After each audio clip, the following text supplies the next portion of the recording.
سوال کیا گیا ہے کہ غیر مسلموں کے ساتھ اٹھنا بیٹھنا یا ان کے گھر کھانا بھیجنا یا ان کے گھر کھانا کھانا،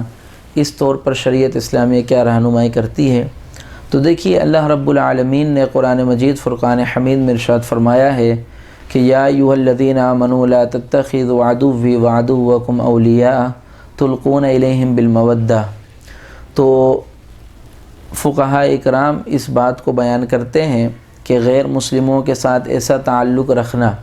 کہ جس تعلق کے اندر قلبی طور پر محبت اور مودت کا عنصر موجود ہو، تو ایسا تعلق رکھنا یہ شریعت اسلامیہ نے منع فرمایا ہے کہ ایسا تعلق ان سے نہیں ہوگا کہ جس میں قلبی طور پر مودت اور محبت کا عنصر ہو۔ ہاں، اگر کسی وجہ سے، معاملات کی وجہ سے، معاشرت کی وجہ سے، کسی وجہ سے ان کے ساتھ لین دین کرنا پڑ جائے، ان کے ساتھ اٹھنا بیٹھنا ہو جائے، تو اس میں شریعت اسلامیہ نے منع نہیں فرمایا، لیکن قلبی طور پر محبت اور مودت ان کے ساتھ نہیں ہونی چاہیے۔ اب جہاں تک معاملہ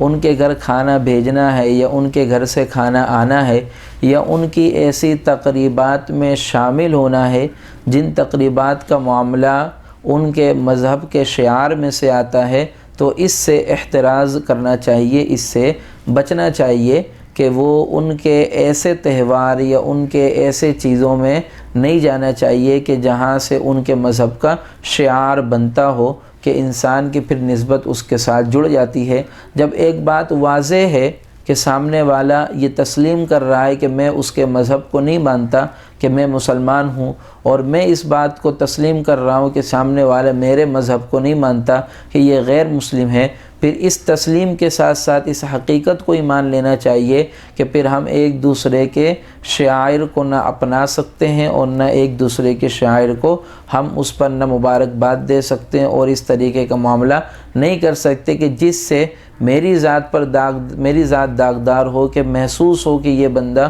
ان کے ساتھ قلبی محبت رکھتا ہے۔ لہذا قلبی محبت سے اجتناب کرنا چاہیے، اور ہر ایسے فعل اور ہر ایسے کام سے اجتناب کرنا چاہیے جو کام اور جو فعل ان کے مذہب کے شعار میں سے ہو۔ اس کے علاوہ جتنے معاملات ہیں، ساتھ کاروبار کرنا، ساتھ اٹھنا بیٹھنا، ساتھ سفر کرنا، ساتھ آگے پیچھے جانا، تو اس میں کوئی مذائقہ شرعاً نہیں ہے۔ والسلام علیکم ورحمۃ اللہ۔